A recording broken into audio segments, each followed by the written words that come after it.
This is KVBC Las Vegas. Now, News 3 Nightside with David Riggleman and Laura Stevenson. Colin Cowherd on sports and Karen Roberts with the weather. This is News 3, the Weekend Report. Good evening. Runnin Rebel fever is at a red-hot pitch tonight. The team downed Depaul 85-70 and was greeted by a sea of red at McCarran just minutes ago. The U.S. Air flight arrived just after 10 and fans packed the terminal to greet the players, the cheerleaders, and other tired fans. They'll meet the #1 ranked Wildcats Thursday, but tonight, as you can see, it's celebration time.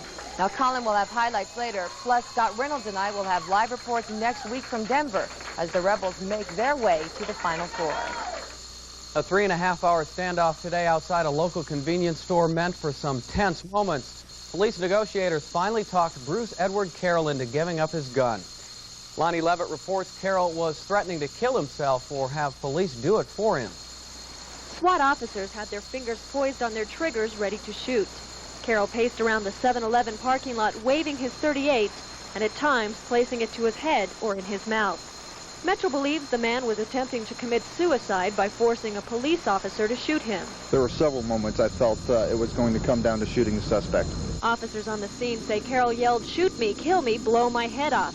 But it never came down to that. When he approached the vehicle, we had within 3 feet of officers. Our officers were forced to give up their cover to protect the citizens, and that makes it pretty tough when you're standing out there face-to-face with the guy holding a gun. The police were tipped off by another 7-Eleven store clerk at Reno and Maryland Parkway. Evidently, Carroll was walking around and waving his gun before he climbed into his car and headed over here. Martha Shamberry was the only customer inside the store when Carroll got out of his car and held the gun to his head. The clerk comes over to me and she goes, "He's got a gun." So I go, "Oh no, my kids are in the car." Metro officers got Shamberry and the store clerk outside through the side door. My 10-year-old was sitting there and happened to glance over and see the guy had a gun, and he told his brother to get down. When he got down, they stayed there. Sergeant Dillon and his officers were able to pull the plain van inside, blocking the suspect's view of the children. He then physically grabbed the children, put them in the van, and backed out of the way. After standing face-to-face with the negotiator and at times holding the gun to his own head, Carroll finally emptied his weapon and turned it over. Lonnie Levitt, News 3 Nightside. Carroll has been charged with 2 counts of assault with a deadly weapon and has been ordered to undergo a psychiatric evaluation. The south runway at McCarran had to be shut down during the incident to keep the noise from interfering with the negotiations. A Las Vegas man is in critical condition tonight at UMC. 40-year-old Pedro Becer was shot in the head today. Metro was called to the 200 block of West Wilson after someone reported there was a man in the street who had been shot in the head. Police are looking for a suspect tonight. He's described as a black or Latin man, 5'8" to 5'11", in his 30s. The suspect has a salt and pepper beard and was wearing khaki pants and a shirt which could be a hotel uniform. He also has a scar on the right side of his face running from his eye to his mouth. Metro's homicide unit is waiting for the results of an autopsy before starting its investigation into the death of a 1-year-old boy. That boy was taken to University Medical Center today where he died. Police were notified in case the death was the result of neglect or abuse. The boy was reportedly being watched by his 12-year-old brother when he apparently fell to his death. The baby's mother was at work at the time. An autopsy is scheduled for tomorrow. Dan, the valley's been calmer tonight, except in North Las Vegas, where teenagers with spring break fever have been keeping police busy. Metro checks in with a number of family flights, plus report a person was stabbed at a mobile home park in the east end of town and taken to UMC.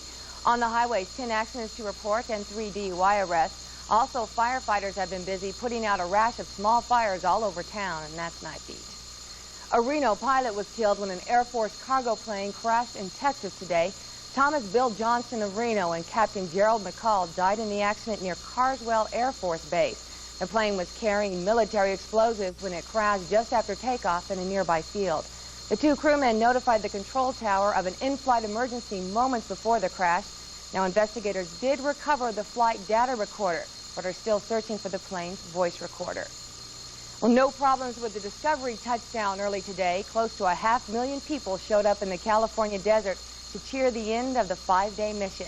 As Tom Mintier reports, it was a perfect landing. The Space Shuttle Discovery kept its appointment with several 100,000 people who turned out to see the return from space.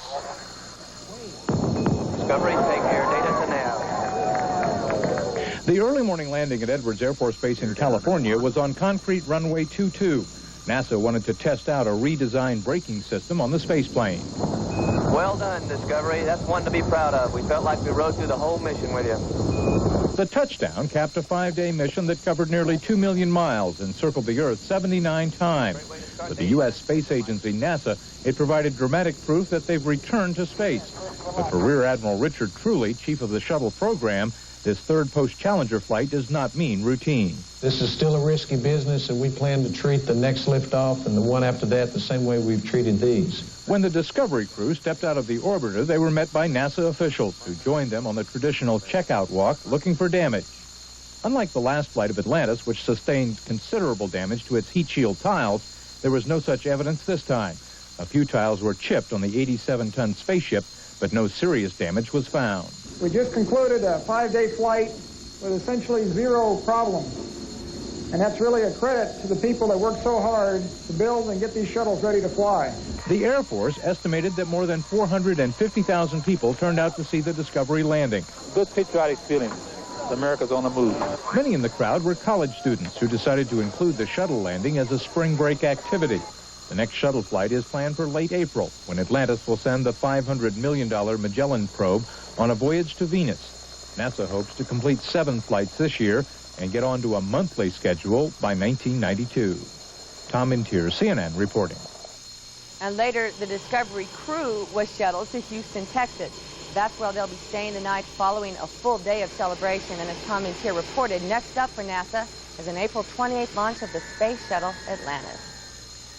Still to come tonight on Nightside, the governor is called upon to settle a dispute over Opportunity Village.